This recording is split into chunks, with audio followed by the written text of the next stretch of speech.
Stacked.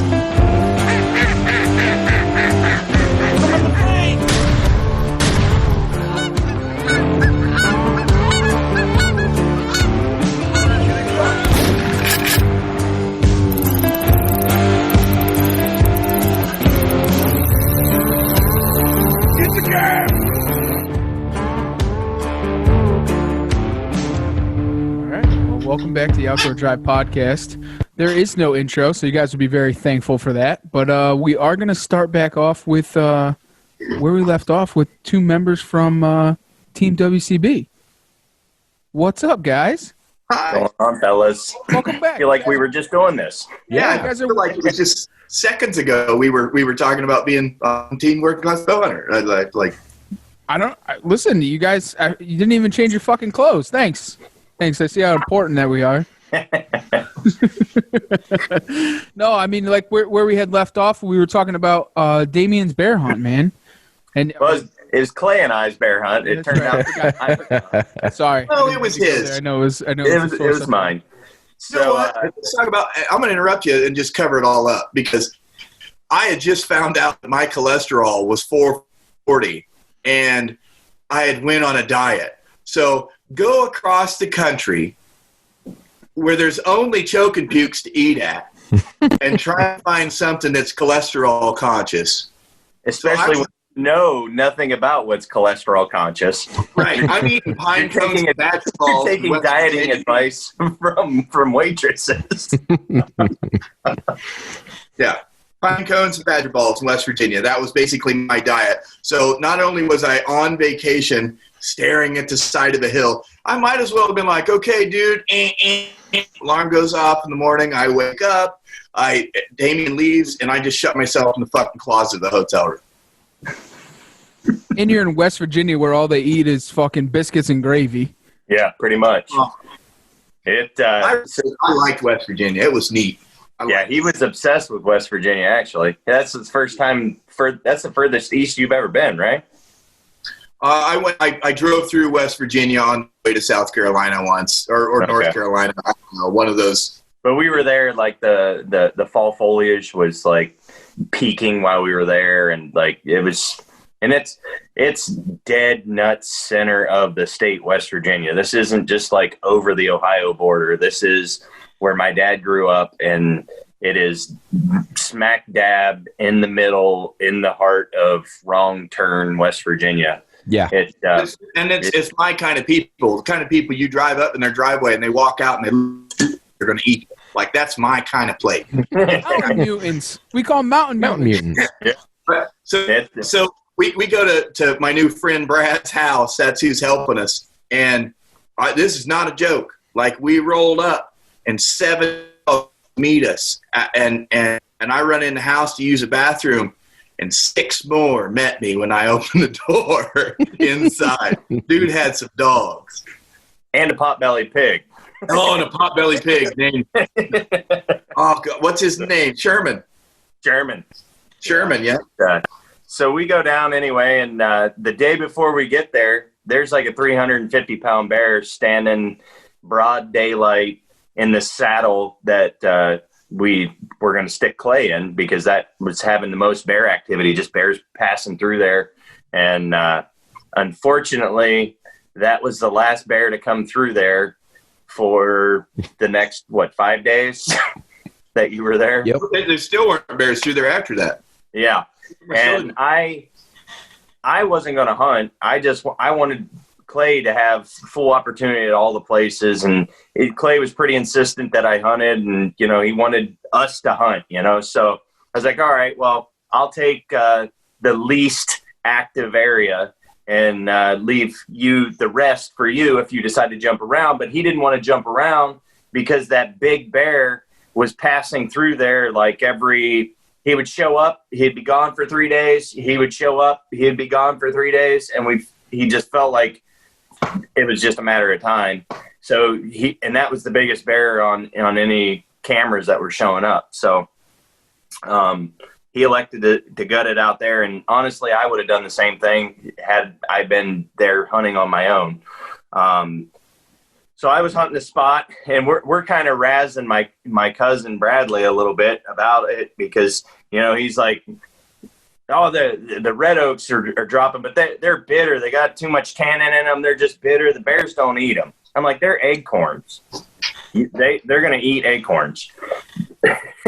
And there it is again. So Clay Googles it, and like the number one food. I didn't have anything else to do. I just sat there on my phone all day with battery banks, recharging it over and over because I'm just sitting there doing nothing. And it comes up that red oak acorns are like they're one of their favorite foods. So my cousin's still in like denial, but like we get there as the acorns are pouring down and the bear activity just dried up, right? And we can't be too hard. He's a great host. Like, yes, 100%. This guy worked his butt off all spring. I'm still going to give him shit the next time I text him. Yeah, but that's 100%. We got to make a note here. I really like Bradley. We just like the razzing. Yeah. So we're Clay and I is probably 3/4 of a mile apart, something like that, and we got a 3-way group text going, and we're busting on Brad pretty good. So I'm sitting there, and it had just stopped raining, and I'm standing up, and I'm in a climbing stand, and I'm texting them, and I hit send, and I look to my left, and there's a bear standing there at like 20 yards, right? And it's just kind of like loping across through this saddle. You hunt a lot of saddles there because that's just where everything crosses them mountains, them Appalachian Mountains. It's the easiest place for them to cross, and it's a big red oak flat. And they don't eat those, which they don't eat. And he's just kind of walking by, and I have my phone in my hand. I'm like, oh, I'm gonna take photos and send it to Clay. And I had my photo, and I'm opening up the camera. I'm like, I should probably shoot this son of a bitch. So I turn around. And I put my phone in my pocket, and I turn around, and I grab my bow, and the bear is straight downwind of me, and I know it knows I'm there. Like it keeps stopping and like putting its nose up in the air and smelling, but it wasn't spooking. And then it would walk a little ways and stop and smell the air again. And I put an arrow in it at 17 yards, and it let out a roar and went tearing through the saddle there, and went probably, 50 yards, and I heard a crash and then silence, and then I heard the death moan. So I knew it was dead right there, and I text them, and I don't even remember what I said. Something, I just shot a bear. I just shot an effing bear or something along those lines. So I get down, and pretty quick recovery on the bear, and we get it out of the woods, and then we go pick up Clay, who hadn't seen a bear yet, and that was pretty much our trip. Didn't see a bird that night. Yeah, so that kind of ended our trip. He stayed there for a couple more days, didn't have any luck, and then he headed back to Nebraska, and I went up to Ohio. So that was the end of the bear hunt, and then we went into our whitetail seasons. So I guess we can start going into that. So you guys you didn't deer hunt together, did you? You guys not whitetail. We were honestly the game plan. Like, of all the times I've been bear hunting in West Virginia, I've hunted like one day and killed. That's honest to God truth. Like I would go down. The first time I went down, I think I hunted a morning, an evening, and killed. And then the second time I went down,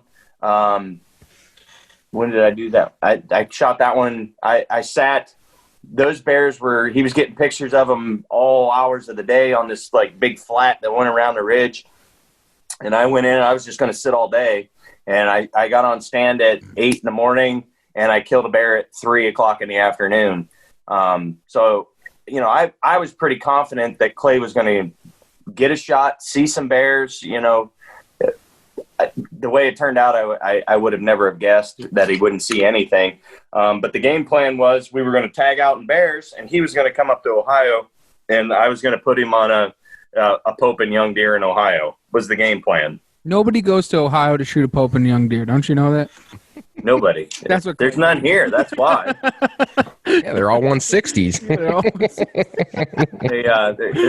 There's none here at all. They're all in Illinois and Iowa. That's right. And so we tanked on that department. So we parted ways, and Clay went home to Nebraska and licked his wounds, and I came back to Ohio. And our season had opened here for whitetails, and typically, like, I would never go bear hunting down there until I was tagged out in Ohio. And I'm historically usually done in Ohio pretty early in October every year, and then I would go down there just for filling some hunting time, really. Did you tell us about the deer you were going to put me on the way out there? Like, 3:00 in the morning, and there's this beautiful 8, and we all know Damian doesn't know how to judge an 8 because the story he's going to tell you a little bit later, he was showing me pictures of him. He's like, meh, he doesn't excite me. Meh, I'm probably not going to shoot him. But he shows me a picture of this deer, and I went, yeah, I'll shoot that deer. This deer was going to be like mid to low 140s 8. He was going to be a big deer. I guessed him at like 138, and he was a 9-point. He had a big crab claw on the one side, and literally as he's driving to West Virginia, 4 hours into the drive, I open up I use wireless cameras, and I open the one up when I wake up in the morning, and he broke off his entire right side of his back. So, I mean, like down to the pedicle almost. So that kind of spelled out the trip, how his trip was going to be. So I get back to Ohio, and I lost the farm. The last couple of years have been pretty rough. Like, I had a lease for like 12 years. That farm sold. Then the farm I hunted last year, it sold. So I'm scrounging for property, and this farm that I got, it's only 58 acres. I wasn't crazy excited about what I was getting on camera. You know, I don't want to sound arrogant or whatever, but like I don't even like think about deer until they hit like Damian, I'll say it. Just stop. Damian doesn't get out of bed for a 135. Okay. So hold on. Before you guys get too crazy into this, so not only you guys are on the WCB team, but you guys also do something with the Bow Hunting League. You guys have a team together, right? Yeah. You want me to talk about it, Damian? Yeah, you threw the team together, so you tell that. So, and I'm not affiliated with these dudes at all, right? Like, it's not like I'm getting something out of this, but I'm going to give them a hell of a plug because they've got something going on over there that hopefully it doesn't blow up too big and get polluted. You know what I'm saying? Like, Facebook sucks, whereas back in the day, I'm sure it was great before it was monetized. So hopefully it stays as what it is now. But a quick rundown is bowhuntingleague.com or Bow Hunting League group on Facebook. So it's really easy to find. I was bored and I was just looking for groups, and I ran across that. They accepted me right away, and I start looking around, and I find out that this is during the summer still. These guys are having Facebook Live single shot brackets, basketball brackets, you know, against, like, it would be me against Trev, and we both get one arrow at 40 yards and have to be live the entire time, walk up and measure it from the dot. Like, there's some fun shit going on, right? And so I start looking into it further, and I realize that it's team oriented. You build your own team. If you're not on a team and you don't have anybody, you just say, hey, my name's Clay. Here's my resume, give them a couple pictures to show them what's happening, and then they'll like farm you out and say, would anybody, here's Clay, looks like he kills some big deer, or here's Damian, You know, they're mediocre. and someone will pick you up. There's guys that do not, you know, they kill 65-inch deer, and that's great. They're loving every bit of it. You know, there's also there's currently a dude on there who's killed 750, I think, 750 inches of deer this year, and he's averaging 1. So, like, there's killers. There's real killers there. This guy killed 450-inch bucks in a week, and it's awesome. Matt Powell's his name, and I was talking to him on the side through Messenger. Seems like a great guy, but I'm kind of sidetracked. There's no money. It doesn't cost you a dime to enter. 3-man teams. Collectively, each of your biggest bucks gross inches is your score. So if I shoot a one, like right now, currently I've got a 144 down. Damian's got a 160. Austin Chandler's our third teammate. Team spread out is what it is. It's not even fucking fair. That's the worst teammate. Like packing a freaking court. Hey, you might as well have Lee, Tiffany, and fucking the Drury brothers. I mean, we're in what, third? We're in third place right now, and it doesn't look good. And it's only going to get worse. Like, there's one chance I'm going to try. Well, let me go through it. So I've got a 144. Austin's got a 146. And Damian's got a 160. Yeah. So that score is basically 450 is where we're at. Well, 475 is the top. And there's guys like Cole team from Working Class. Cole shot a 191.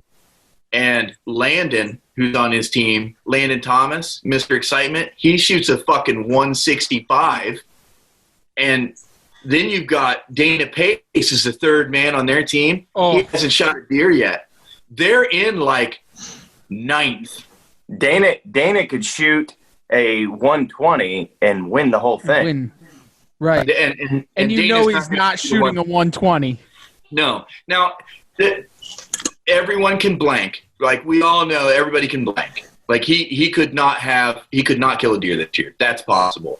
Odds are Dana Pace is going to kill a 145 to a sky's the limit. You know, 165 would be pretty expected from that guy.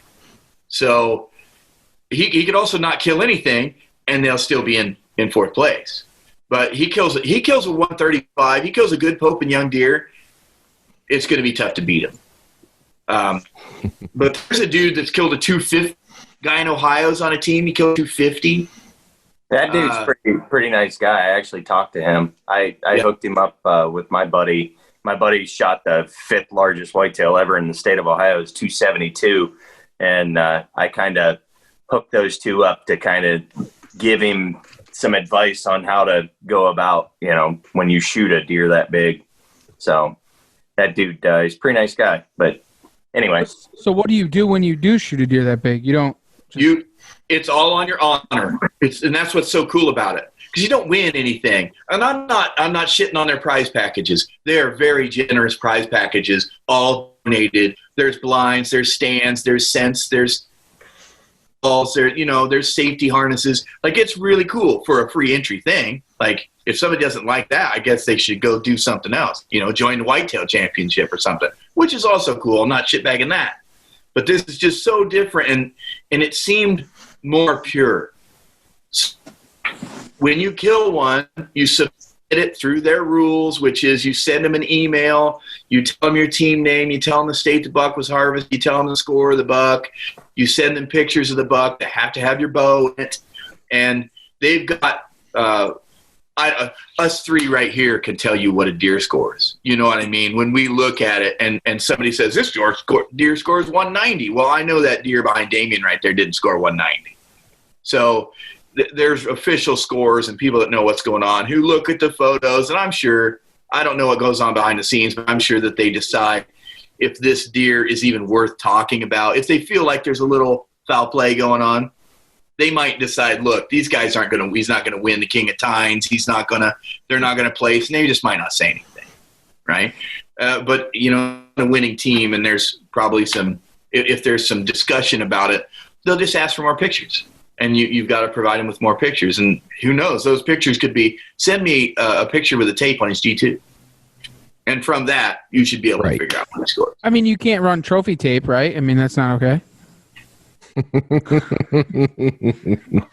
Sorry. Just had to go there. I love that. That's a good way to gain 20 inches. Right. Or lose 20 inches, one of the two. Depends if you fucking know how to use it. Sure. So then each day, and I'm not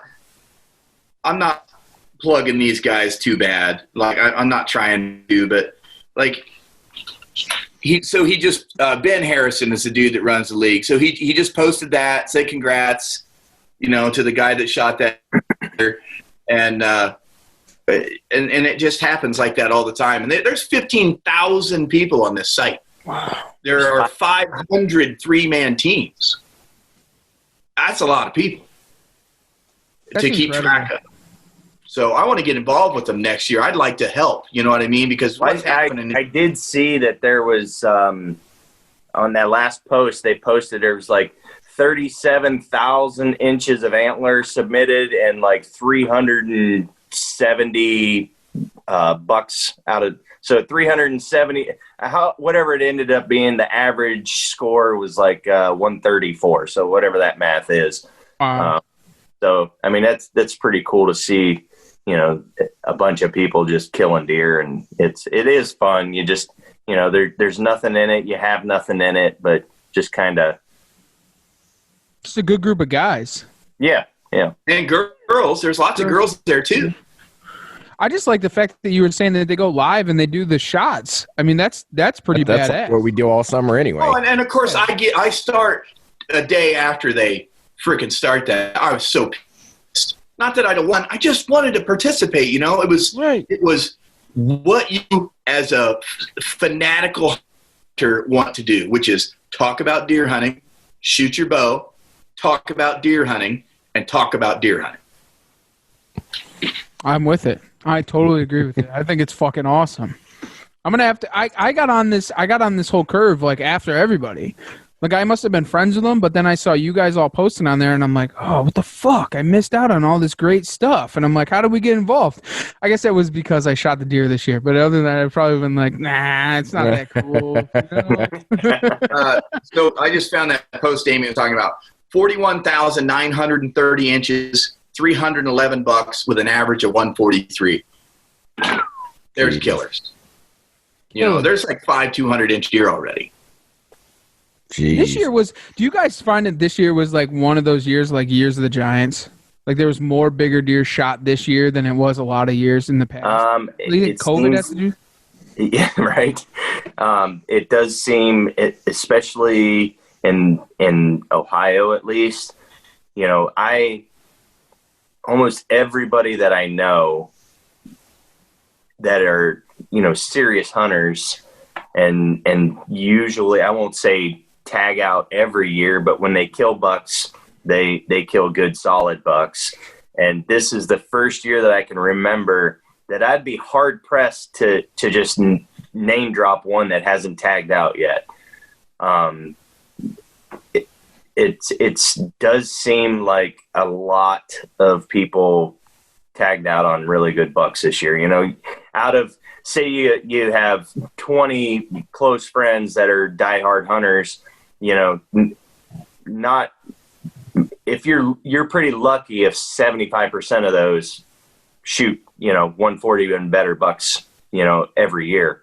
And I'd be hard pressed to, like I said, to name one right now that hasn't tagged out on a good buck.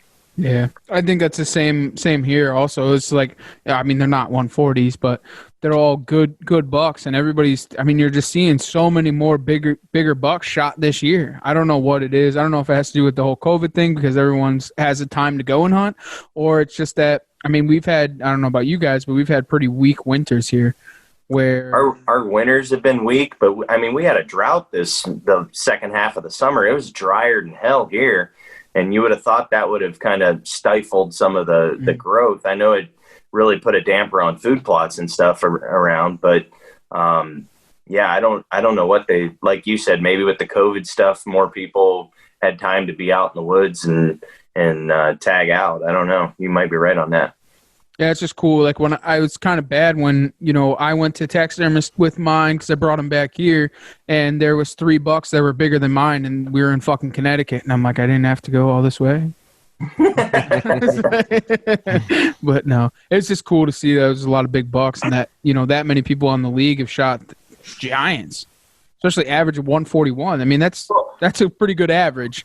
Right. So, something else I didn't add into that is, so I've got a 144, Austin's got a 146, he's got a 160. I can shoot a 170, and what do they call it? Upgrading? Upgrade. Yeah. Unlimited upgrades. So as long as you have tags, you can upgrade. That's awesome. And then they have a King of Tines deal. So when I was looking at it, I got pretty excited early in this year because really, I did. I geeked out bad. It was like a nerd watching Star Wars for the first time. Like I was freaked out.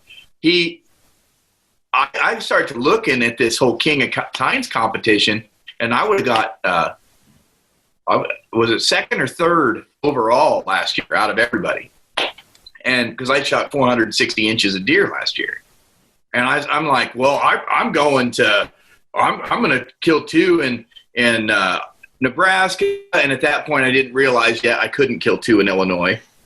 I killed 2 in Illinois. I'm going to kill 1 in West Virginia. I'm going to slip up through Ohio. I'm going to kill like 200 deer this year. I mean, I'm all ready, I'm exploring my Kansas options, and I was bad. What I did, I know I was bad. It was pretty bad.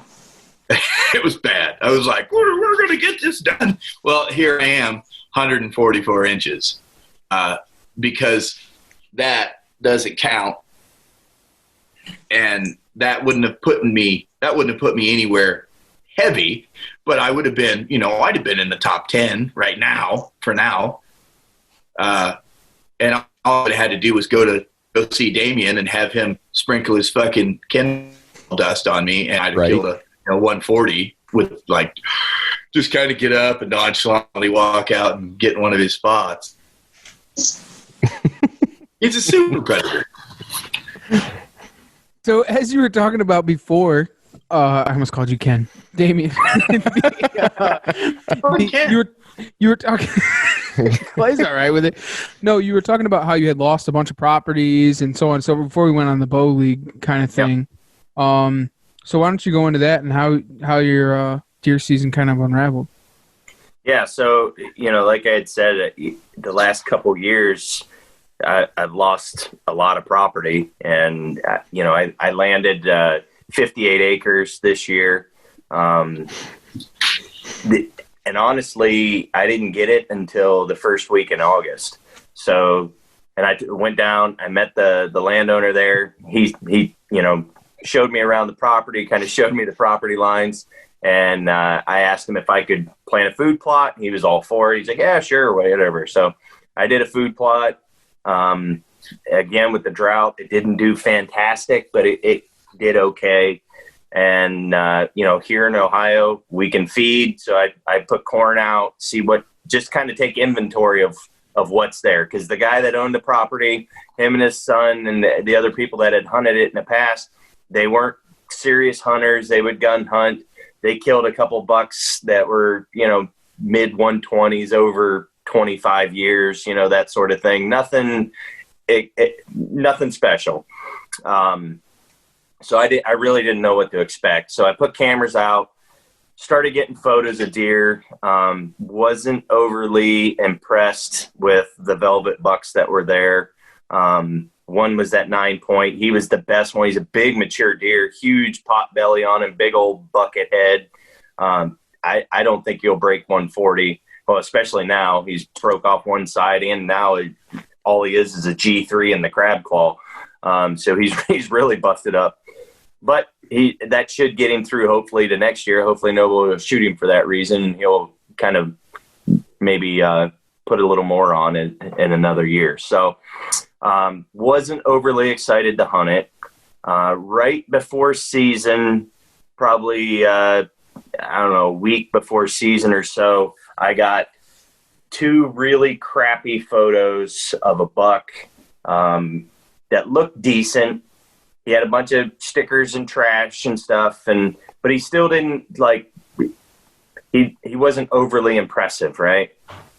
But he's the best thing I had. I was like, okay, I'll kind of set sights on this deer and kind of see what happens. So he wasn't a regular.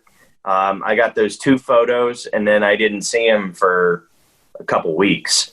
And then on the food plot, I started getting him randomly. I'd get a photo or a couple photos of him, and for maybe 2-3 days in a row, then he'd be gone for 2-3 days. And then I get a photo of him off in the distance, maybe a doe would walk by and you'd see him in the background or something. And he big body deer, just, he's just a big mature deer. And once I saw him and got a better photo of him the one night, I kind of recognized him because the landowner had a photo of a buck the previous year. They didn't run cameras hardly at all. But they had a camera out and they got a photo of this deer they called Ugly. And he had his left side was a 4-point side, had some stickers and shit kind of started off his rack. The other side, his brow tine went up and looked like a fork horn, just a spindly little fork. And then his beam grew up about 4 inches, turned a hard 90, and then hooked back up. And that was what he had. But you could tell he was a mature deer. He had the photo wasn't that great, but he was kind of close, and all you had was like a headshot of him, basically. And you could tell he was probably a 4-year-old in that photo just by the looks of him. So when this deer showed up, I figured, he's 5.5 years old. He's a good mature deer. Best I had, I was going to go after him. So he wasn't that, like I said, he wasn't that routine. Halloween morning, this farm is really difficult to get into in the mornings, just because the moment you pull off the main road, the whole front of the property is field. So anything feeding in those fields, you're blowing out into this property.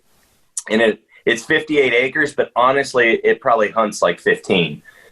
It's just a really difficult place to hunt. And so I elected that I wasn't going to hunt mornings. I don't hunt mornings until October 27th, typically.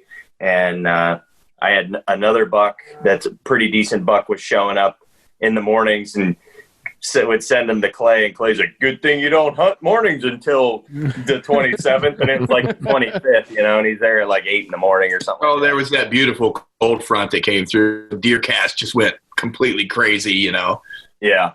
And so anyway, I kind of was hesitant to go in there in the mornings at all. Halloween morning, right at daybreak, about 100 yards off the field, there's a big saddle. And I got a photo of him right at daybreak walking by my stand at like 20 yards. And I was like, well, damn, I should have. But then I'm thinking, okay, he's leaving the field. I would have boogered him out anyway. So, what was I? It wouldn't have been a good setup anyway. So I was telling myself. And then, well, to go back, I did get one photo. Let me back up. So I said earlier that most of my deer I've killed in October. And most of those deer, 80 out of the 20-some deer that I have on the walls, probably 85 to 90% of them I've killed in a 7-day window in the October new moon. And I know Mark Drury talks badly about the dark moon. Here we go with the new moon bullshit again. That's right. But I swear by it. I talked about it on that Whitetail Cribs episode. And almost all of my deer I've killed in that window. And this buck is it like 3 days before, 3 days after, it's 3 days prior, the new moon, and 2 days after is the window that it and sometime in those days, a buck, if you have him patterned on a food source of any kind and you know where he's bedding, he will make an appearance in daylight. and I will swear my life on that. With it. I've just had way too much success in that window, and I will almost take my hunting vacation to be in the woods on those days versus going out in November on vacation. And this buck lived right up to that. I never had a daylight photo. He was always midnight, 3 a.m. sort of stuff when I would get photos of him. And on the food plot, the night of the new moon, I got a photo of him right at last light. It was probably, last 5 minutes of shooting light, but the wind was totally wrong. I couldn't hunt it. So I didn't hunt it that evening. So the next daylight photo that I got was that Halloween morning. And then the Sunday, the very next day, we had 60-mile-an-hour wind gusts. Sustained winds were like 25 miles an hour. It was absolutely ridiculous. And that saddle, I had before I saw the weather, I had committed. I'm like, I'm going to go in. That buck, he's there. He's moving in daylight. I need to be in there. And then I saw the weather, and I'm like, there's no way that buck's going to be on the backside of that ridge in that wind, because that valley is just a really wide, deep valley, and that wind, that hillside takes full brunt force of that wind impacting it. And I didn't hunt it. 9:30 in the morning, there he goes, walking through the saddle again. And I'm getting pictures of this the moment I asked in the woods where it ought to be. and I'm at the gym. We were in the woods. And I asked in the woods, texting people about how I ain't seeing nothing. His ass is somewhere eating ramen noodles and curling shit. So I'm like, all right, I got to get in there. I went that evening and got up in that stand, and it's a giant oak, and it was absolutely absurd. That wind, the trees around me were like bent over, like leaves were blowing off them and smacking me in the face, and you'd hear trees crashing in the valley, and I'm like, this is absolutely ridiculous. There's nothing going to come through here. So I got down, topped over the backside of the hill, got out of the wind a little bit in a different stand, and I saw a few deer, but nothing exciting. So that was the first. This November 2nd, I'm like, okay, I had him the first and second, I had him in daylight. The third, this is his third day before he leaves for 3 days. So I got to be in there. And we still had high winds. It was like 16-mile-an-hour winds. And I thought, okay, there's one finger off of this ridge that used to be a pine kind of grove, and all the pines died and fell, and now it's pretty thick. It makes a really good bedding area. And then on the backside of the ridge, there's a big cove on the neighboring property that's pretty brushy. And I figured if deer bedded, they're going to be in that cove or on this point out of that west wind. And so I was hoping to catch him in transition between those two. And I went in and got in stand, and I was there about an hour. And that buck come walking off the neighboring property across a gas line, and I saw him in the gas line, and it was a setting sun. It was 4:30 in the evening. His rack was shining. The sun was directly behind him, and the moment I saw him, I knew it was him. And he walks in behind this pine tree, and he stops. I could see his legs, and then he just stopped. And he stood there for like, I don't know, 2-3 minutes, it felt like. And he just was kind of surveying the woods. He had just hopped over the ridge. He seemed like, I think he was just kind of surveying before he committed to going in the over the ridge there. And I saw him duck his head. He went under the pine tree, walked on to this kind of area. It's kind of like an overgrown pasture where I was at. It's all locusts and multiflora rose and just kind of nasty stuff, just deer habitat, great stuff. And there's a scrape right there. And he started working that scrape, and there's a multiflora rose, and all I could see was basically like his jaw up, and I could see his head and his rack just swinging, hitting the licking branch, and I could hear him pawing the ground. And now it's getting good. Now it's getting good. Now it's getting good. Now I'm getting shivers. At this point, he has 4 trails basically he can lead from that scrape. 3 of them bring him within 30 yards, And the fourth one is a little bit of a further poke. And he left the scrape, and he sort of committed to the one trail. And I actually drew back on him and thought he was going to come down that 30-yard trail. And he stopped, and he started smelling the ground. And I don't know if a deer had walked through there or what, but he started kind of almost like cold trailing something. He was smelling the ground, and he would take a step, and he had his nose at the ground. He wasn't alert, almost wasn't even paying attention around him. And he was just slowly kind of quartering away up the hill towards that trail that goes further away. And I'm like, well, if he commits to that trail, I have a really short window. If he picks his head up and starts walking, my window is really short. So if I'm going to do this, I need to do it now, is basically what I decided. And the bad part was that setting sun was directly behind him, and I'm staring into the sun, and he's on the ridge. So he's up above me. I'm actually shooting up at him slightly and staring into the sun. And again, I'm shooting that Garmin sight. So I draw back and I range him. He was 52 yards, and he was quartering away. And if I had to pick a spot, honestly, I couldn't have done it in that sun. But Josie Wales' sun. That's what they call that. Yeah, Josie Wales' sun. When it's behind and you're like, that sun helped you. It wasn't helping me. That very same sun. And so I'm like, well, if I center mass him at that quartering angle, I knew it would just bury right up into the goodies, So I drew back on him. I started putting back pressure on it, and the shot broke. And when I always know when that shot breaks, and I'm like, oh, fuck, and it like, it's not where you were. It startles you, and you're like, I'm confident that it's good. When it scares you, when it goes off, that it's going where it needs to go. You're on the spot. Right.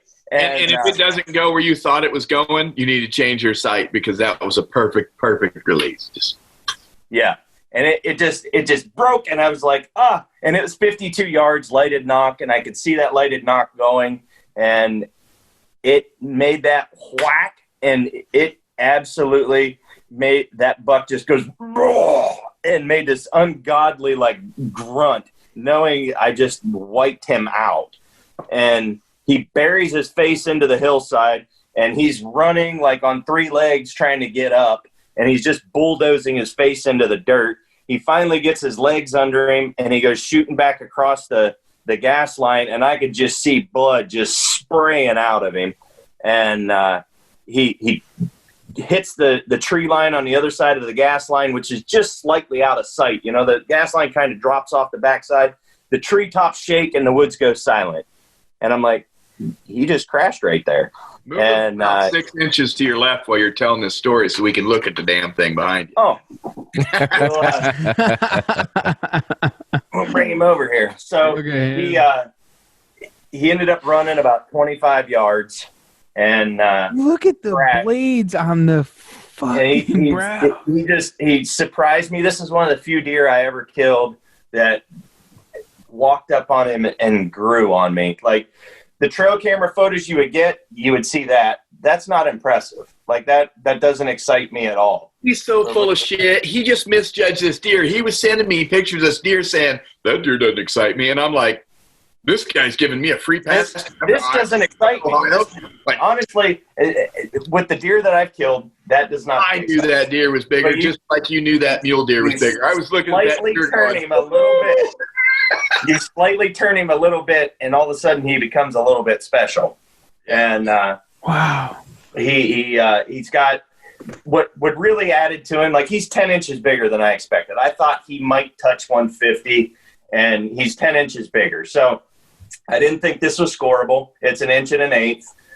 His bases, he's got 5 3/4 inch bases.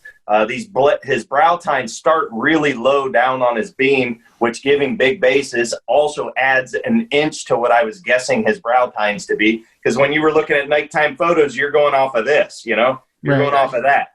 You don't realize his brow comes clear down into here. Same thing on this side. And he's got almost 39 inches of mass. So look at the double brow tines he's got going on. The little kickers in between. He's just awesome. In between the brows and the G2s on both sides. Oh yeah. These you talking That's about? crazy. Yeah. And he just really surprised me. He's got 3 measurements over 5 inches on his masses. His beams are an inch longer than I thought. So just overall, he was 10 inches bigger than I expected. So he's 159 and 7/8. So pretty awesome buck. I can't be disappointed in him. His body was enormous. He's a beautiful buck. So it's kind of funny so the night you shot him was the night that I shot my buck in Ohio, and you sent me the picture, and I was like, this was after I had shot it. We were walking back to the parking lot to go review the film, and I'm in like a whole different world. Sure. And because I didn't know, like I'm in a whole different world because I didn't know what was going on with the buck that I shot. So I look at my phone, I see the picture of the buck. I'm like, oh, that's a nice buck. And then I just close it. I didn't even know who the fuck shot it. Like I didn't even, I just saw a nice, I'm like, oh, that's a nice buck. I didn't know I was in a whole different world. So then after the fact, when we had recovered the deer and shit, I go back through my text message. I'm like, Damian shot a fucking monster. I said, Steve, look, Damian shot a giant. Because I had just scanned through it. To put you in his perspective state of mind at that point in time. Oh, I saw the video. Well, here's the funny part is he had that camera, and we got back to the car, and he put the camera up on the roof the roof of his car. We go and get the deer. We come back, and then he drives off. Or we go to check the film, and we drive off, leaves the camera on top, drops it in the parking lot. Oh, jeez. And then almost runs it over coming back in. I was in a whole different mindset. But when I saw it, I'm like, wow, that's a really nice deer. And then I didn't even know, I didn't even see who was in the picture or nothing. I'm like, oh, someone sent me a really nice picture. And then when it all came to, I'm like, holy shit, Damian shot a fucking giant. When I had looked at it. Yeah. That was incredible, dude. Something that was cool for a little bit, but then he remeasured and ruined it. What'd your mule deer score? Oh yeah, so the original score of my mule deer was 160 and an 8. I shot him September 2nd. My original score on this, when I rough scored him, was 160 and an 8, and I shot him November 2nd. So, but then I rescored him and I lost 2 8s, and it kind of lost the wow factor. But it was a neat thing. Like he shot a 160 and an 8, then he shot another 160 and an 8. It was two different species. Yeah. Both on the 2nd of the month. Yeah. I think they're both still 160 and 8. Yeah, right. We'll just say 160 and 8 to make it a good story. Exactly. That's a stud. Wow. And so I couldn't even. I don't know. I'm lost for words. We might have to shoot that. I don't know, because Ben was asking, but with Bow Hunting League, he was asking me what your deer scored. I think I told him 160 and an 8. I turned in my score sheet. Oh. I sent him a photo of the score sheet with the photo of my deer, and so it should be. We're not going to win anyway, so it's really not going to matter. No, because you got to shoot. If you're docking yourself points, you're not somebody who's cheating. Right. Well, Clay better get back in the woods and shoot a 170 then. He's slacking all year. I would like I would like to make it out of this year with a 150. Like that's always the goal. And I know that the deer that I shot this year was barely a 9, and he was 144. He's gorgeous. Well, it's not like he's not a respectable deer. He's an amazing deer, and I'm so happy. And I shoot him on the first day every day of any hunt. But I would love to get out of town with a 150. That would just be nice, especially if I do it. Like I've got a tag left in Nebraska, and I've been hunting my ass off. And I got a nice little piece of. It's one of those little tiny areas that can just turn into something good. It's not about the size of the property. It's about which part of the property is the right spot. And I've got a nice little piece. And I don't have any big deer spotted or anything like that. And I'm in Nebraska, which is not – there's big deer everywhere, but it's not exactly Iowa, Didn't the general come from Nebraska? Yeah. Yeah. He did. The largest whitetail to ever walk Earth. Especially when you mount his sheds and spread them out. Hey, I'm just saying. He had the 60-inch spread, I'm just saying. So knock Nebraska all you want. Why don't you go get off your lazy ass and find yourself a general? I'm trying. You know what he's going to do is he's going to come back. A little spot, but I lose it during rifle. So I was very respectful of the guy that was in there, and I didn't go anywhere near it. So as soon as the wind's right, I'm going to go check a trail camera, and I'm going to start getting in there. I mean, it is November. It's still November. So probably because you hunt too close to the ground. Huh? I said it's because you hunt too close to the ground. Dude, this year was crazy. Like, you got to start your whole season over there, guy. You're skipping over your whole Illinois hunt and everything. You're jumping right to Nebraska. Well, let me get rid of the Nebraska because there's not a lot to really talk about. I haven't killed a high note. Yeah, I've got nothing on camera. I've got a really cool little 3-year-old who lived through rifle. I know he did. He could get poached or something like that, but I know he lived, and he's neat. He's nothing special, but he could be a cool deer next year. That's all that I have for whitetail. I got nothing else. Well, I started hunting these little places, and there weren't trees, and I said, what the hell? And I had a lone wolf climber, the old school ones, and I've killed several big deer out of the climbers. Well, I would just cut myself a couple shooting lanes and get like 18 inches off the ground. I did that several times and had some pretty wild hunts when it comes to does because I wasn't confining myself to a tree. Well, shut up. Don't smile and laugh, kid. I'm telling you, I'm 18 inches off the ground. I'm picturing that. Well, he said it. The tree and getting the gear. I had some amazing hunts on some doe. Shut up. So I'm Buck collector Clay, dude. I don't even mean you shot fucking does. I didn't shoot Doe collector Clay. You gotta rename him. I just Doe collector Clay. Doe watcher Clay. Doe peeping. Doe peeper. Go to my YouTube channel and see how many dead does there are. Anyway. So the funniest part about being in this stand is I got my bow hanger. Everything's like normal. My bow's hanging right here. I get ready to get down out of the stand the first day, and I take my bow off, and I went, and I set it on the ground and leaned it against the tree next to me. I was going to say, I wonder what it's like to fall out of that stand. I no shit. I stepped out of it, just onto the ground. I didn't even have to jump or hop. Did you wear a harness? But it was at how good. I was shocked at how good the hunt was. I'm always a get as high as you can guy, and I couldn't believe it. So there were several times this year that I hunted 5 foot off the ground because I was choosing the spot more and not constraining myself to a tree. Right, I get that. I mean, look at all the old timers that used to have the sitting seats, and you'd see them on these ridges, these like 2/3 of the way up on these ridges, and they would have these little seats on the side of the. You ever seen them? Like you walk through the woods, and there's little tiny, just little. I've never seen them, but I know what you're talking about. They're great turkey hunting things. Yeah, I mean, guys would deer hunt out of them. I mean, they do it here all the time. You probably see it more in Ohio with the ridges and everything than, you see all the old timers. They sit on them all the time. He's not walking out on the ridges. He's explained that and made that very clear. Oh, that's right. I forgot about that. The weirdest thing that I saw that I noticed about it from what can somebody take away from this is that they couldn't see me.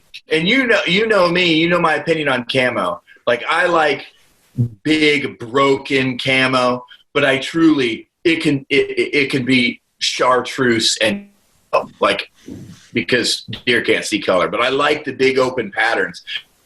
I was wearing standard, just old camo, and sometimes not camo, and sometimes a black hoodie. Like I wear this hoodie in the stand a lot, and I'm just sitting there, and I've got does at 10 feet at eye level, and I just haven't moved. But they can't see me. The wind is great for me, and it was truly because I had pines behind me. As long as I wasn't moving, they weren't going to see me. And so many times I've been 25 to 27 feet. And when people say they're 25 to 27 feet, most of the time they're full of shit. But like I'll be 30, yeah, I'll be 30 foot in a tree and scary high, and they just hammer you. They just, a doe comes walking away at 60 yards, she just bang, and she's got you on a virgin sit. And it's because there's nothing behind you. The leaves are off the trees, and you put yourself in the skyline.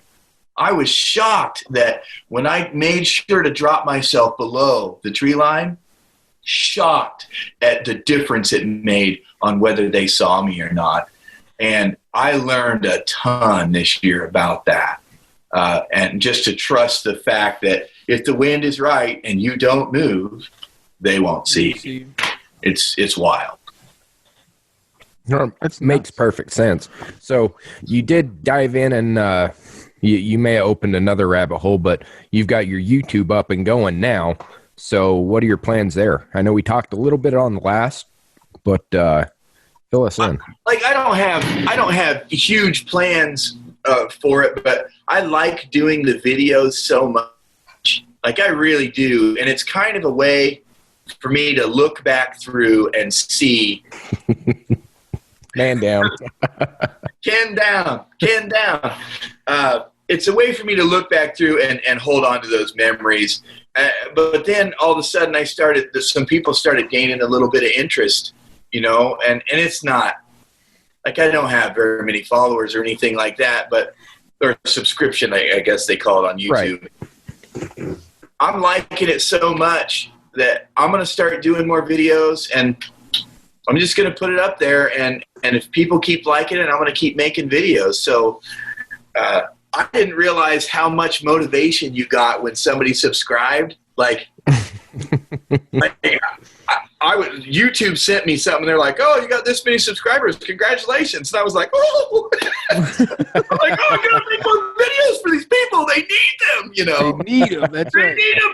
They said I gotta. They want to see it. So I'm gonna try to put, you know, a couple videos out, or 3 or 4, maybe 5 a month. And because I'm really having fun doing it. So the old buck collector Clay, you can make fun of me all you want, doe collector and all that shit. But I the really buck collector and the doe peeper. Yeah. We talked about in the last one, Damian's mule deer harvest is there. I like to do recovery videos with my daughters. Oh, it's amazing. I saw one that you just put up. It was cool as hell. When you were actually doing your 9-pointer from Illinois. Yeah. So what... and you know what? I'll just start that story right now, and I'll get into that. And my wife's so freaking cool, dude. Like she knew what she knows I'm crazy when it comes to deer hunting. So she knew what she was getting, but it doesn't mean she still has to be cool, and she is. You'll find that out here in this story even more. I go back to Illinois. I hunt a couple times. I got a couple different places to hunt, and I didn't have a ton of intelligence back there because several of my cameras didn't function during the month of August. So we talked about the last time. I'm making the jump to a big Spartan jump here in the spring because it's amazing, but I don't want to get too far into that again and just sit here and harp the same way I did the last time. But wireless cameras are the way to go. There's a guy sitting right there that knows. And when I watch him and how calculated he is, and when he tells that story a little bit ago, he doesn't give himself any justice. He just talks about how the deer was doing this and how he was doing that. This guy knew where to be, exactly where to be, and that deer was going to show up. That's not an accident. That's not luck. It takes a ton of work to be that lucky. So those cameras enable him to be able to do that. Earmuffs, Damian. Huh? What? You were talking about me? Yeah. So I go back to Illinois, and I had one of the places that I can hunt has a couple. The age structure is pretty good there, and it's got several deer that are shooters, if you just want to call them that. So I hunted one of the other places a little bit, and I was trying to get a feel for that, and I hunted one of these, and then I finally dove into this other spot, and I was getting a lot of swirling winds, and I wasn't liking it, and a different wind came, and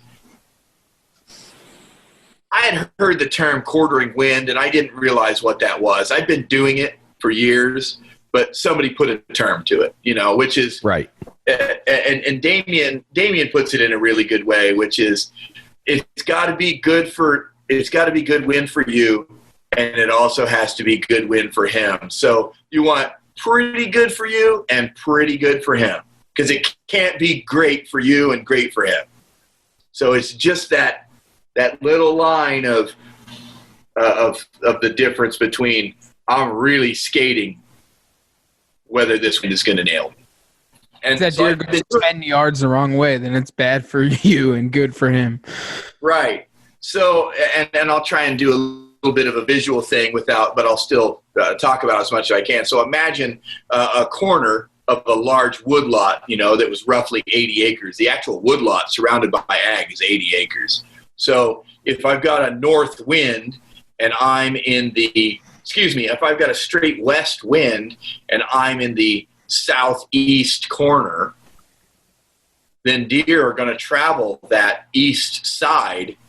Bigger deer are going to travel the east side and then turn up. And if it's a big woodlot like that, of course, they'll zigzag through, but they'll travel that east side so that they can get the wind at their face. So I hadn't hunted that spot before, but I felt like I was pretty good. And right at first light, a 40-inch buck walks just out of sight. I see him, and then he's in and out of the brush. And I've got an area that's pretty thick, anywhere beyond 40 yards. I've got a couple good shooting lanes, but anywhere beyond 40 yards, you can't really see. Well, unbeknownst to me, these deer, since they could see where I was, there was no reason for them to go there. So remember, we're talking about the corner. So they're traveling along the east edge, and then they would cut the corner and then travel straight with the wind in their face. So they didn't come into my shooting area because they could see as they walked by through the brush, they're looking and there's nothing there. So that's going to be a little change for next year. But I look up at like 645, 650-ish. It was light. It wasn't like there was no question on what you were looking at anymore. You could see color. It was bright. So this deer, we had called him the Big Nine. I don't know it's him, but it's a no-brainer situation when you look up and you see a big deer and you don't have to ask yourself if he's big enough. So I see him at my 12 o'clock. I reach for my bow, and when I look back to find him again, he's not there. He stopped. He busted me looking at my bow or moving or something. And I'm looking, and all of a sudden I catch a flicker to my 9 o'clock, and he's already gone. He's already crossed through that really thick brush, and he's gone. He ends up at about 60 yards through the brush, and I can see the whole deer, but it's over, and it is fine. Damian doesn't carry a grunt call because he keeps track of his deer so well. I absolutely carry a grunt call, 100%. This call right here, this old buck roar, they're just nasty. I will not go into the woods in late October or November without that call. If I don't have that, I will stop and go home and get it. That snort wheeze is insane on that thing. Dude, you know what? It's cool, but the and I've got it tuned up right now. The fact that you can tune it differently, that was pretty high pitched, but you can just turn this sucker down. Is it very important that you wiggle your fingers? He's cupping them. Yes.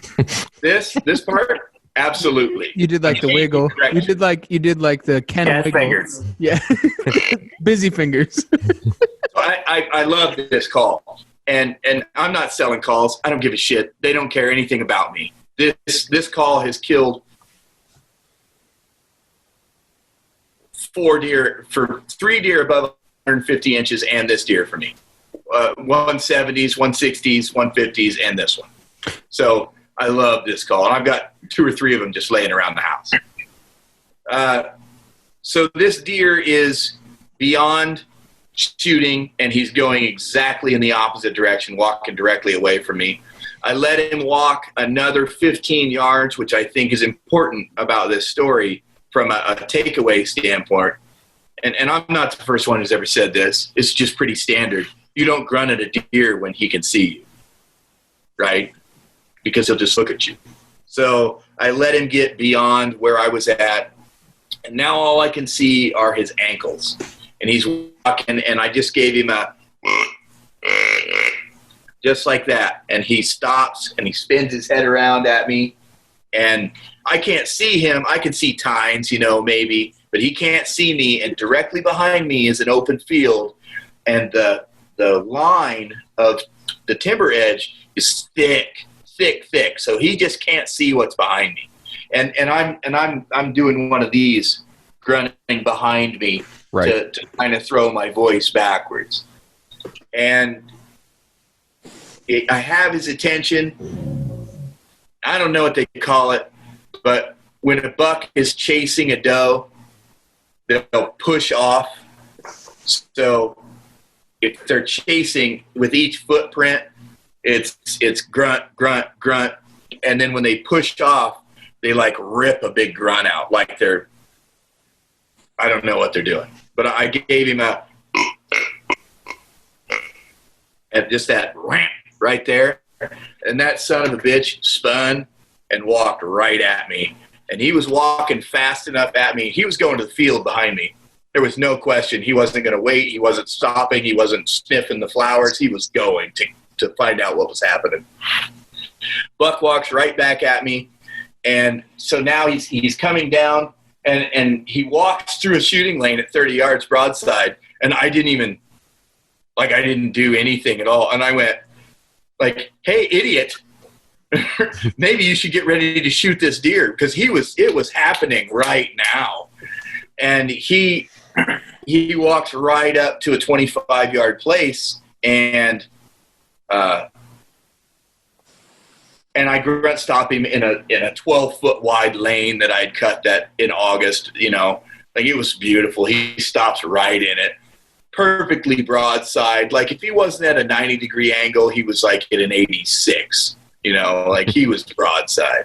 And I shoot him, and I bury my arrow all the way up to the fletch, and I'm like, I always tell you my instinctive thing is I go like this. And yeah, the first this hand goes up, and then when I realize he's dead, my second hand goes up. I tried that, but I couldn't do it. My body took over. I nailed that on my. They're going like this. Did you? You got it? I nailed it. Damian does. That is so right. What gets the best part about it is grab the beanie and slowly pull it off. I was like, yep. I must not be cool enough, because I haven't seen that footage yet. It's on YouTube. It's on our page. I mean, Damian saw it. I did. What's your page? The Outdoor Drive. The Outdoor Drive.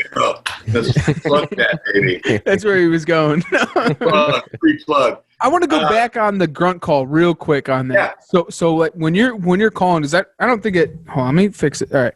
So when you're calling, do you make different grunt calls or different sounds when you are calling? Like, do you make more louder burps? Because I know there's the bleeding grunt, and then there's like just the following grunt.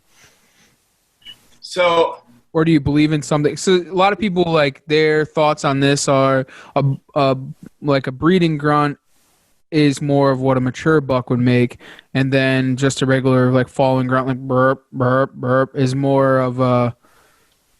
That's that tending kind of thing. Yeah, tending grunt and breeding grunt, correct. So here's where I'm at. And by the way, I don't know what I'm talking about, right? Some other dude is probably smarter at me than this, okay? I'm not the, this is just my opinion. That's why you hunt with Damian.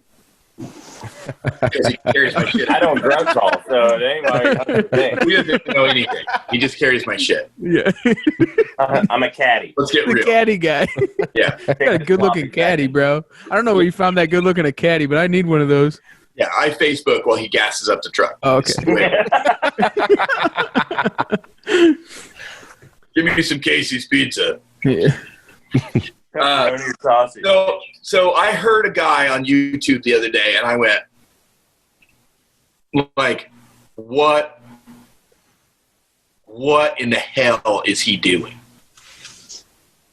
And I don't, it doesn't matter who it is or whatever, but it was like, this is the greatest vocalization anybody's ever seen. And it wasn't over the shoulder. It was the deer and then a cut to the dude. And then he was like, and this is, I will imitate this grunt. Can you hear this grunt all right, or is it too loud or anything? No, it works. good. The dude goes, so then I knew that it was my time. And then I gave him the, whatever the hell he called it. And he was like,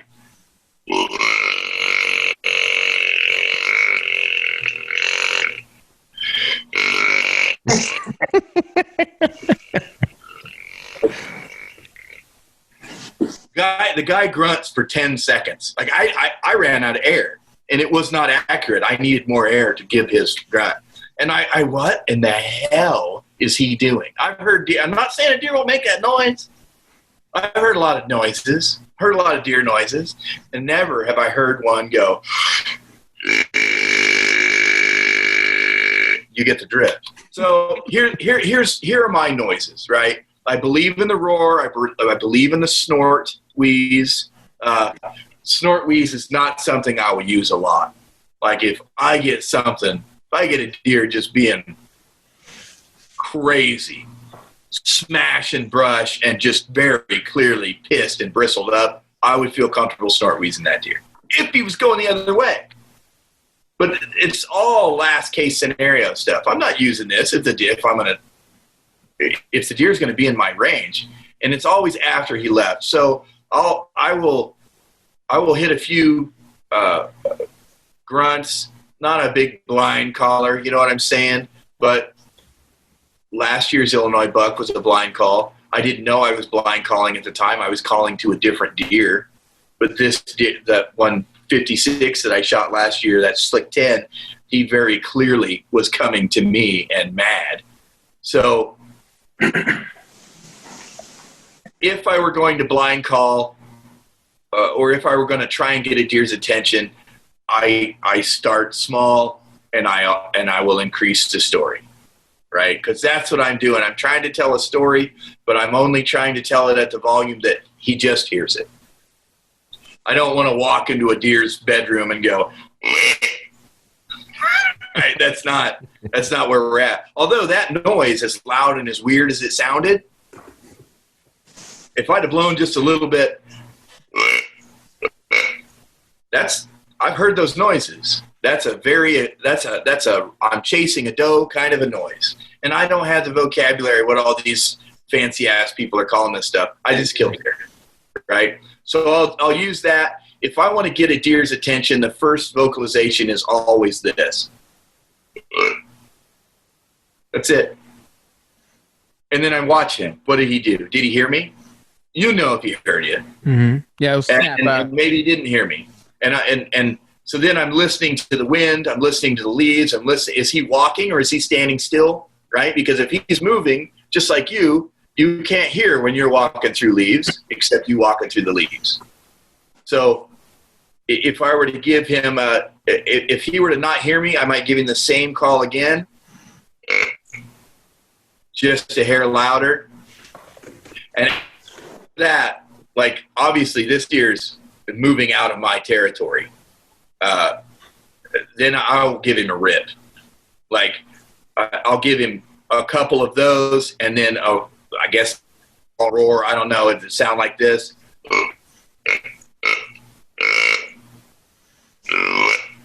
And yes, it is important that you do that because you're accentuating what's happening.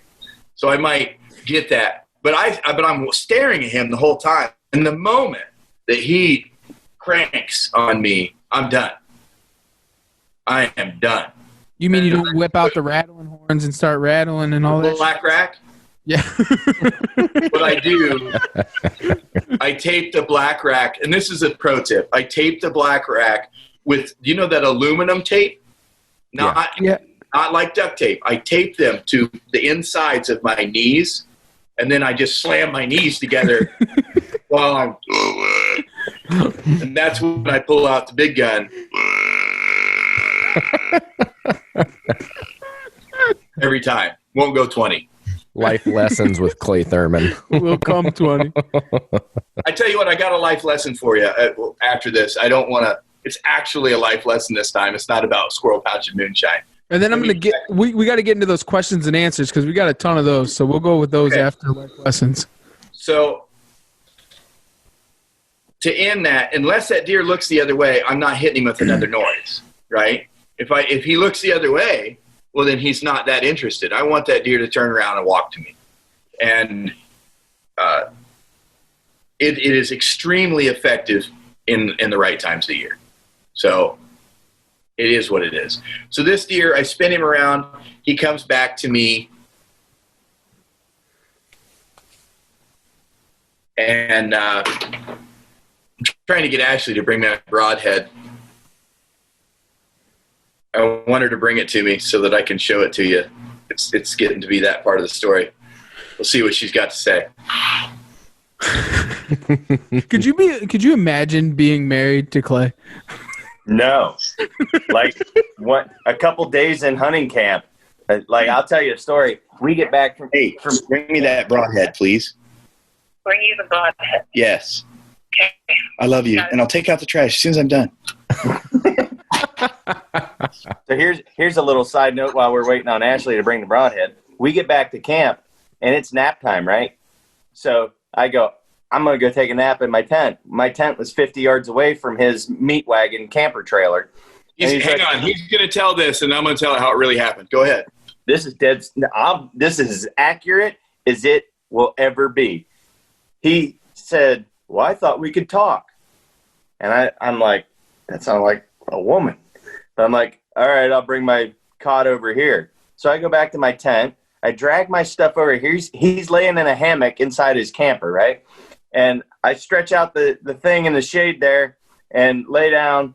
And I think he asked me one question, and it was less than 2 minutes. He's snoring.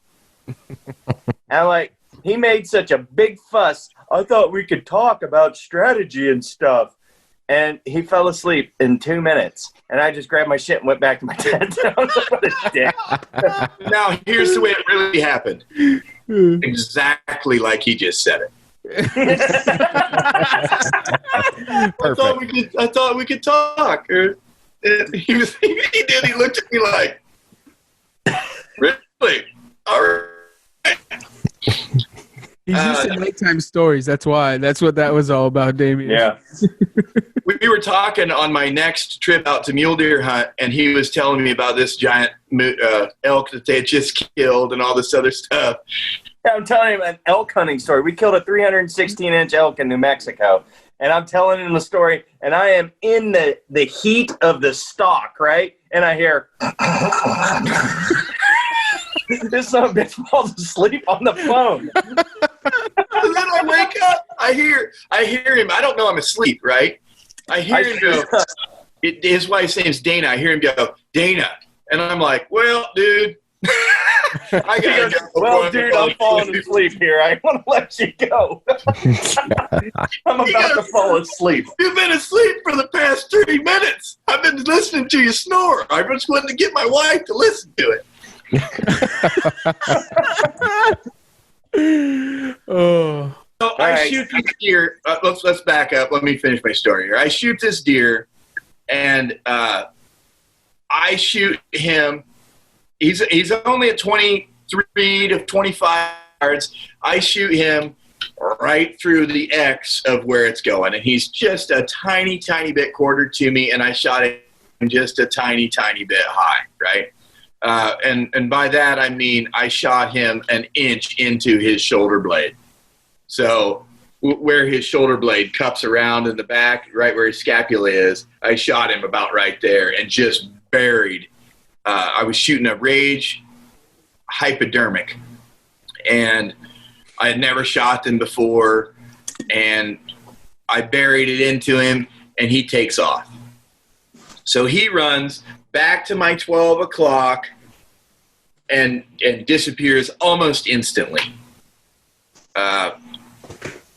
And so I get down, I made a couple phone calls. Ashley and the girls, this is that awesome part. I call Ashley seconds after, and I know I killed this deer. Like, when you know, you know. I called her and I said, and it's 6:45-ish in Nebraska. I said, get in the car, get the kids in the car, come on, because they're 8 hours away, and I want these little girls to go on this blood trail. And we had a contingency plan that if I killed a deer at the right time of day, that she was going to do this, and if the weather was right, cold enough for the deer. So she says, okay, I'll get them fed and breakfast, and we'll start out. So they start heading this way, and I get down 45 minutes later, and there's no blood. And I am like, what's going on? Like, okay, there's really no blood. And when you're in doubt, you back out. So I start calling everybody I know, and really, I don't know what I was looking for, right? I think I was looking for somebody to tell me to just go, or you're doing the right thing, stay out, right? And I'm telling these guys where I hit this deer, and I know, in my heart, I know where I hit this deer. And the angle that I was at, it was a very, very killer shot.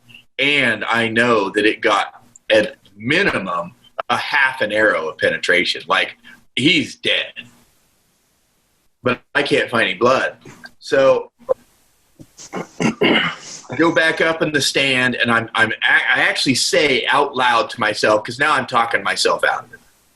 Like, well, maybe you didn't see what you saw, and that's, of course, all my inner monologue happening. And so out loud in the timber by myself, I'm standing in the stand, and I said, I did not miss that deer. Like, out loud talking to myself in the timber, like telling myself off. I know where I hit that deer. So I get down, I go back, and I just hang out. So 4 hours later, after talking to 6,000 people that I know, and of course people telling me every different thing, but in the end, I know in my heart where I hit the deer. He's dead. I've killed a lot of deer. He's dead. I go and a lot of people don't actually know the anatomy of a deer. The shoulder blade is not where they think the shoulder blade is. It's not in the point of the shoulder. The shoulder blade is on top, right? Yeah, it's just like he's saying. It's a big V, and it's on top of their, above the leg there, like right above their knee. And so I shot him right there, and I buried it. I started looking, and I called another friend who actually came to help me grid, really, is what's going to happen. Because I walked 250 yards down and covered an entire hillside the direction he went and didn't find a drop of blood. And I even kind of circled back out around on a different one to see. But I know the direction he went, and he didn't run out in the field, So I'm downtrodden, and I'm talking to my pal, and he says, well, let's go across the ravine on the other side, and we'll just grid search that. And we're about 80 yards from the stand at this point. And I just walked down this trail, and there is buckets of blood everywhere. And his name's Dusty, and I yelled to yards from me, caught in briars, and everything's going wrong. I said, Dusty, I'm on blood, and we're going to find this deer. Like I knew it right then. Right. I was so happy. And he says, did you find him, or what's going on? I said, just walk over here. I ain't talking to you anymore. Kind of like I did to Damian. Like, just walk over here. Everything's going to be fine. And I sat down by the blood, because now it's been 6 hours and we hadn't found any blood yet. on a deer that I knew I smashed, and I was convincing myself that I hadn't shot him. So we find an enormous amount of blood, big spongy lung blood. Like it's fantastic. I've got that video of me on the trail. I just haven't posted it yet. Like I'm trying to put it together so it's decent. Big spongy red blood, and we're trailing this deer, and we're walking along at full stride, full voice, talking, because this deer's dead. You've never been on a blood trail like this before that didn't end up with a dead deer about 40 yards later. So every 40 yards I go, I'm looking for a deer, and there's no deer. And I go another 40 yards, and I go another 40 yards, and all of a sudden we hit a property line. And I'm not going. We're sure that it's going to be okay, but at this place, I'm not gonna go anywhere I'm not supposed to go. So I call the landowner. He calls that landowner, and the guy's like, "Yeah, sure, go ahead." You know, he's cool, just like we thought. But I'm sorry, I hadn't called him yet. So as I'm getting ready to call him, I got my phone out. Dusty grabs me by the shoulder and rips me down to the ground. And he says, "He's right there. He's right there." And I'm like, I know that something alive is there, because he wouldn't have torn me to the ground. If he saw the body of my deer, the carcass, then that's the different conversation. So I look up, and there's my deer, and he's got his head down, and he's swaying back and forth, and it's like he can't pick his head up. And I don't know what's happening, but I don't have a bow. It's been 6 hours, right? I don't have a bow, and I'm like, I don't know what's happening. I don't understand. And about that time, watched him there for 40 seconds at 35 yards. About that time, this deer rips his head up out of the briars and has a look on his face like a UFC fighter, like just he's mad, you know, when he rips his head up. And I went, like, that's not my deer. And then he starts smashing trees, and he starts making a scrape. And then he goes over and makes another scrape. And then he plows back into more sticks and brush and stuff. And we can't really see what's up there. And then I got him in the binoculars, and I realized that is a different deer. And this deer is better, right? It's just a better deer. So he's smashing stuff, going crazy, and then it hits me. Like, my deer's up there dead, right there, which is what it should be. That's what I expect to see. My deer's up there dead, and his tarsal glands are flooding the timber with stink, and that other deer is there to regulate, you know. So we get there, and this deer, that deer ends up walking away, and it's like 5 minutes at 35 yards with the big deer. And we were full voice when we walked up there. He didn't care. He just didn't care. So after he leaves, then I call, then the landowner gets called, and he's okay with us going in there after him. We walk up, we find my deer, and there he is. He's still nice, but it's like God just punished me a little bit for not holding off, right? I killed a nice big deer, but that other deer was a much higher scoring deer. I'm happy with my deer, but that other deer was like, probably would have put us in the top for the bow hunting league. Just throwing that out there. I knew that would have came. He was a good one. I was like falling asleep right there, so it took me a minute. If I'd have had a bow, there'd have been a devil on my shoulder going the whole time, you know. So we go up there, we find the deer, and everything's cool. And keep in mind, the wife and the girls are still 2 hours out at this point. So we got the deer. We call another guy, and we get the deer out of there. And then I plant the deer back in the woods in a much more opportune place for my daughters. Gotcha. And then we go to the gut pile with a big pile of leaves, and like we're getting blood all over the leaves, and we're replanting leaves so that my 6-year-old and my 4-year-old and my 3-year-old can track this deer, because that's what it's all about anyway for me. And I wasn't going to have them come and not do that, but we had to take care of the deer. You got to get the guts out of the deer. So in that video, you'll notice that deer's already field dressed when they found him. So nice. But they love it, man. That's what it's all about. Yeah, they love every bit of it. That's my favorite part of it. So then here's the big end to the story. So why didn't the deer bleed? Well, the deer didn't bleed because I shot him in the shoulder blade and I didn't get a second hole. So moral of the story, don't shoot a deer in the shoulder blade, right? So there's no blame game here. Had I hit him in the ribs, I would have had 2 holes and he would have died in 40 yards, right? But this is the broadhead that I found inside him. This is a rage hypodermic that's been sheared off both sides on entry. Now I've still got an inch cut, but and I don't know if you can see them or not, the edge on those razor blades is completely destroyed. It looks like you hit a rock. It's junk. It's trashed. And I know that all the 2-blade beveled edge dudes are at home right now going, "Woo, I told you,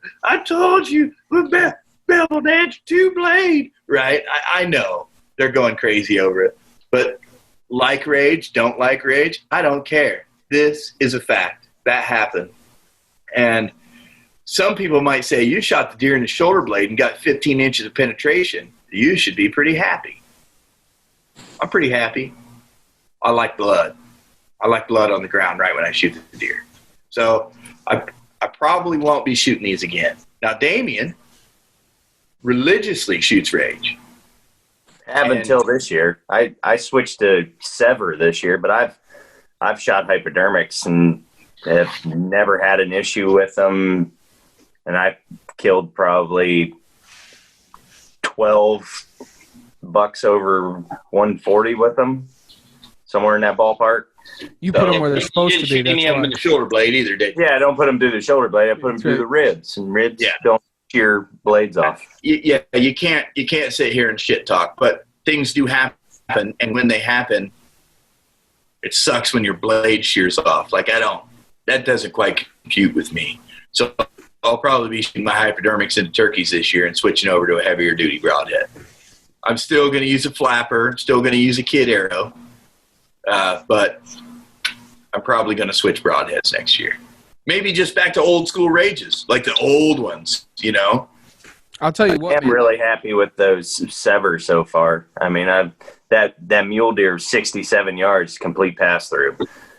My whitetail 52 yards, blew through it, buried in the offside shoulder, and the shoulder actually snapped the broadhead and about 3 inches of the arrow shaft off. And I've killed my mule deer, my bear, and my whitetail with them this year, and didn't go 30. all of them went down pretty damn quick. So, what are you doing, Trev? I was grabbing one of these. Oh, that's not it. Hold on, that's got a broken tip. Is that a Zeus? Yeah. That's the Zeus. Cutting that Zeus? I'm not even familiar with those. I hear you guys talk about them. I've never even. These things are fucking nasty. So in Clay's situation, when he shot that shoulder and it sheared his blades off and chewed them up, those are on a spring tension. So they're sitting like this, and when it hits that bone, it retracts in. Yeah, it goes in. I don't know so you get the pass through. Yeah. So it goes down to an eighth of an inch or 1/8 of an inch. So you have less of a cutting diameter. So it actually can get the penetration that it actually needs. So they fly like a field tip? Yep. Fly like a field tip. Yeah, when it gets through the bone, I know you're a shooter it too, opens. but you don't have to tune. You don't have to do anything.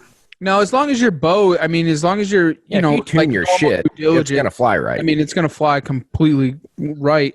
And I'll tell you, is you know, I shot that deer, same shot that you did, Clay, and shot it in the center of the shoulder blade, and it went through, and it passed through the fucking rib on the other side. So it went through another rib, and then it was extruded about an inch or so on the other side, and it just was breaking through the skin. And the broadhead, honestly, I would take it out and I could shoot it into another fucking deer. The thing was completely perfect. Who knows? Maybe I'll do that next year. It's just great. I don't know. It's one of those things. It's designed for those what ifs, you know, where when something goes wrong, it's designed to be able to save you. For example, both of our wives both shoot. Kim had shot an Aries, which is their fixed blade, and my wife shot a hybrid. They both shoot right around 45 pounds. Mm-hmm. And they both did exactly. I mean, my wife, 45 pounds, pretty much went through quartering away shot through the ribs and then went through another rib on the other side and almost had a complete pass-through at 45 pounds. Which is pretty impressive, honestly. I mean, I don't think that there's any other broadhead that would be close to that, you know? Yeah. So, I think we should argue about saddles now. Oh, you really want to go there? I didn't even got to argue. I just take it out, put it on the horse, and go ride. Yeah. Right. No, I think you're good. So we do need to get to some questions, though. We do. Well, yeah. Just to wrap mine up, that was why I didn't get any blood, because of that, and I'm going to be focused on passing through deer next year. That's going to be my focus. Is if you get the second hole, which will, if you're hunting from a deer stand, at a lower hole, and it's going to bleed better. So I'm going to focus on that. Yep. That's truly an important thing, because if you don't have that second hole, you have no blood trail. Takes a lot longer for that chest cavity to fill up with blood and start squirting out of a high hole. And that's all that happened, is that he went for 80 yards before he filled up. And then once he filled up, it started volcanoing. Right. A lot of people don't realize that. They start freaking out, and it's like that cavity needs to fill, especially if you don't have two holes. Yeah. And had I watched him go, everything would have been fine. But he went through that brush. He ducked just through the brush. I couldn't see him at all. So like he did when he escaped me the first time. Mm-hmm. All right, I got a question for you. Brandon Ashford asked, with the lockdown starting and in full effect, what are you guys doing and what moves are you making to stay in the action? Lockdown around here is over. Lockdown in Ohio is pretty much usually around the 10th to the 15th, and then you'll start seeing them cutting loose, you know, after that. But after that lockdown ends, your rut activity is really tapering. You'll get 2-3 days where you'll start seeing the big bucks still roaming. But after that 2-3 days after lockdown, the rut activity is on a hard, steady plummet unless you got a hot doe in your area. If you're that lucky, then you're in the mix. If you're not, you're not. But usually when lockdown's going on, you know, you got two ways of doing it. You either get in the doe bedding and hope that a doe comes in with a buck following her, or you get into those transition areas, kind of like where I killed mine, which was before lockdown, but they're going back in. You know, a doe's in heat for 24 hours. So that buck's going to be with her, you know, roughly that 24 hours. Once she's done, he's moving on. So whether it's lockdown's 5 days long, all throughout that lockdown, bucks are going to be leaving does looking for another doe. So you have two options. You can be in the bedding trying to beat where the does are, or you can be in transition areas where then bucks are cruising from one bedding area to the next bedding area, you know, trying to find those does. And that's usually where I would be. But again, I'm not a big rut hunter. I don't particularly like the rut. I'm early season, late season killer. But when I am hunting in the rut, that's where I'm at. Who asked that question? It was Brandon Ashford. And there's so many different ways and strategies that go there. There's two things that I do. And one will be, I'm a firm believer of hunting smart, right? I hunt hard, but if I think, and all my cameras have shut down and it just stopped, at that point, I'm not going to go into any sensitive areas. I would rather not hunt right then. Mm-hmm. Than to ruin it completely. Right. But like Damian says, you can't lockdown as a whole. It's not like they just turn the lights off for 5 days. Right. They're going to be bucks are going to release off of does. So lockdown for me, I might just take a morning off and go to an observation stand and try it. Because it's a general rule. A buck's probably not going to hop off of a doe and then an hour and a half later be on another one. Like sure it could happen, but he's going to be around a little bit. You've got that day to kill him. You've got maybe the next morning to kill him. So so I'll either do an observation sit, or I'll sleep in and I will hunt the bedding area late morning. Like Damian's calling it the transition to the bedding area. I'm hunting the outskirts of the bedding area with that marginal wind that's good for him and good for me, because I don't target bucks like Damian targets bucks. I just try to pass the smaller ones that come in, because I believe that when I'm hunting in a place like Illinois, there's lots of big bucks. And I don't know if my big buck could be somebody else's big buck from 3 miles away today. Like, they're going to move. And when they break off and they've had their fun in their core area, then they break off, you never know what's going to come through at all. So that's when it comes down to knowing your travel patterns and to keep yourself on deer, or have the opportunity that when that light switch does turn back on, that you're there. And as a general rule, in my opinion, that's going to be after the does go to bed. So as soon as you quit seeing the does moving, now it's time. All right. Travis Passeris asked, late season tactics, what are you setting up on? Food. To be boring, food. That's everything. When I had my lease, I strategically put food plots in for late season, and I had covered this before on stuff, but I would plant the ridge tops.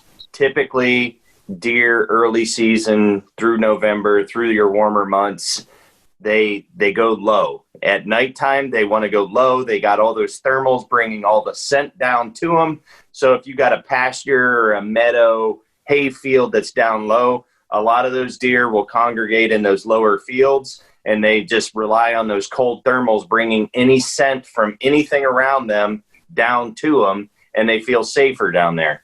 So with my strategy, I planted a lot of food plots on the top of the ridges, and it was reclaimed strip mine. So the bedding areas were very defined. I knew exactly where the deer bedded most of the time, and I would put those food plots in positions where it would get to the time where they wanted to get up and feed, and my food plots were very convenient for them.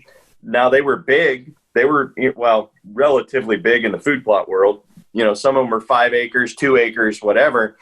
And they would be kind of my kill plots. They would come out, they would get up, they would browse around, they would pop out in my food plot, they'd feed around 10, 15 minutes, and they would move off. And then they would head down to the low fields in the evenings. Now that benefited me in two ways. Getting out of my stands after dark, most of the time the deer had moved off heading to their destination food plots or their destination fields that they've, down low. And it saved my food plots. A lot of times those deer didn't congregate there and spend all night there. So then when January came and the cold weather hit, all the food that was down low where they're spending all their time in the cornfields and the alfalfa fields that are no longer attracted to them, those are all dried up and no longer attractive. Now I got this big, luscious brassica field up on the ridge, really close to their bedding areas, that was once just a transition food plot, now becomes their destination food plots. And that's where I killed and a lot of my deer late season. What he said. All right, I'm with it. All right. Next question is from, oops, hold on. We got a little issue. All right, there we go. From Deers and Beers. Situation, last day of the season, freezer's empty. At what point do you stop passing and start blasting? Never. So, may I? Yeah, you go first. I have to preface this by saying that I don't care what you do. I am happy for you if you're happy. Like, good friend of mine shoots a doe. I don't remember what day it was, but it was in November this year. I don't do that. Like, I don't do that. But no one can call this particular guy a slouch, right? He's a killer. So, but you're asking me, right? So you do you. I will never, when it's in the rut time frame, never go, hey, let's shed some blood, right? Let's ventilate some does here. You will never hear me go, yep, I'm done trying to kill a big buck. I'm not saying I won't ever shoot a doe, but if I'm hungry, I'll go buy some beef. Right? I got a half a beef. My family's not going to go hungry. And I suppose if my family were going hungry, I got a high-powered rifle and we'd be shooting them at about 1 o'clock in the morning. We're hungry. You know what I'm saying? I'm not condoning spotlighting deer. That's freaking ridiculous. But I'm not hungry enough to be worried about filling my freezer with deer. I like deer. My wife doesn't necessarily love it. I kind of burned her out on it when we were first married. That's all we ate for 2 years, you know. I like it. It's great. There's never going to be a moment where I say, it's the end of the season, I got to tag something. Let me shoot a doe. Plain and simple. Again, I'm so freaking happy for dudes who pack their freezer with as many does as they can kill a year. That's great. You done? Well, I was just going to use my last reference about the deer like people, right? And I always use that reference. Deer are just like people, and the boys go where the girls are. And I can't be dragging the pretty girls out of my bar and shipping them off somewhere, and because the boys won't come. So my take on that is, he said he's not necessarily meaning does, I don't think, by that comment. He's just saying, when do you start settling and start shooting? What's it again? What's it say again? What point do you stop passing and start blasting? Never. I didn't get that. Thank you, Damian. Never. So to me, and what I enjoy, and the reason I hunt, is I love pursuing big, mature deer. I will eat a tag. I have not had the horrible luck that I've had to eat a tag, but I will very much eat a tag before I shoot a small buck. An immature buck. That small buck could be 2 years down the road, the buck that I'm targeting. Mm-hmm. it's not even a mature thing for me. I want the most mature deer with the biggest rack is what I'm going to go after. The deer that you're satisfied with and would have always been satisfied with for whatever reason it is. Right. And and Clay has mentioned it several times. I target specific deer, and I will pass big deer, really nice deer, because that's not the deer. Mm-hmm. And I love that chess match between the one specific deer and learning his ins and outs and where his bedroom is and his living room is and his bathroom is and his kitchen is and where he hangs out for fun and the whole 9 yards, and then hiding behind his couch and shooting his ass. That's what gets my rocks off, So I could feel it in you right now. Right. So that's why I hunt. I don't hunt for meat. Yeah, I like deer meat, but until my buck tag is filled, I don't shoot does, for the exact reason Clay's talking is your does are what attracts your bucks. Now, I've been on properties where the buck to doe ratio is way out of whack, and once my buck tag is filled, I will wreak havoc on does just to thin some out, because you can't have too many. But I will never start ruining your hunts. That happened to me a couple times this year. If you'd asked me 3 months ago about controlling a doe population, I'd have said that I don't believe in it. That's different, because if you got 13 or 14 doe on you, you move. How you draw your bow? 14 doe looking at you. And so it's and like Clay said, I'm not passing judgment on people that shoot smaller deer. If they're happy with it, great for them. But if you're asking, and to me that's kind of a cop-out question, is if your freezer's empty. Well, if you're strictly hunting for meat, then why are you passing deer? If that's your excuse, then why are you passing deer? If you're a meat hunter, then be a meat hunter. But don't. So many people play that, I want to be a trophy hunter, or I want the big buck, and then when they feel the pressure coming of the end of season and they haven't filled that tag yet, they don't want to go home at the end of the day and say they didn't kill a deer, So I don't want to talk down on the guy or whatever, but that question is very kind of. He might be a slayer, right? Just because he asked the question doesn't mean, Right. And I don't think you're talking down on him either, because that's the last thing that we'd ever want to do. But to lower your standards just because the season's coming to an end, and then using the excuse, I needed meat for the freezer. I can shoot a doe every night I walk out into the woods. There's, granted I'm privileged to hunt a wonderful state that has great deer herd, but I could literally shoot a deer every time I walk in the woods and spend an evening in the woods. So if I needed meat that badly, it would be a done deal and it wouldn't be an issue. But that's not why I hunt. That's not my main priority. I love that chess match, like I said, and I don't settle.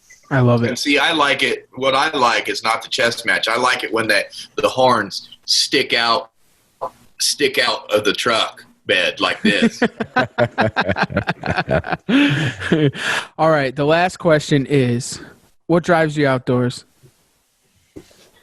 What drives me outdoors? The passion, the camaraderie, the mutual. There's nothing I enjoy better than what the last 3 hours have been with this conversation. Just passionate guys talking about hunting and different strategies and different philosophies, and just the great times that you have in the woods together, and new friendships you make because you have similar passions like Clay and I.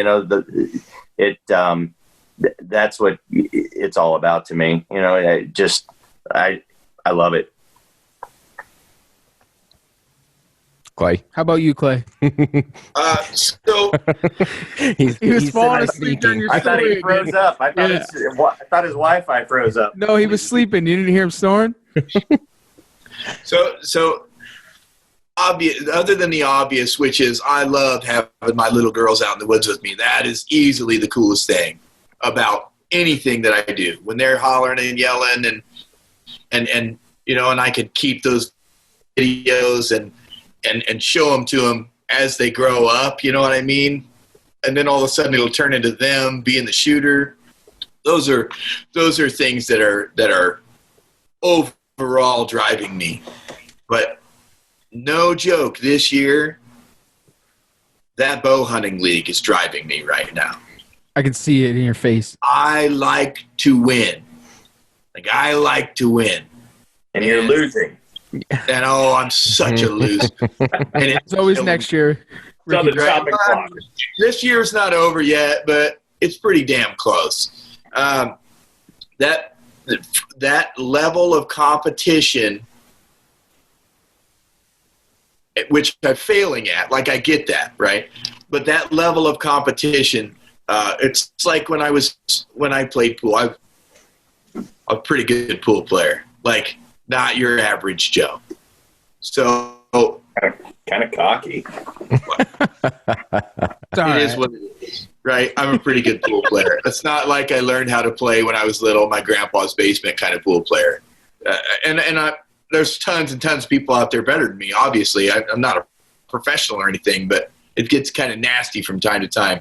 I spent 12 hours a day for 2 years playing pool when I was 6 years old. How do you do that when you're in school? You I see where addiction comes from. It was wild, right? Every waking moment other than when I was in school. And while I was in school, I was reading books about pool.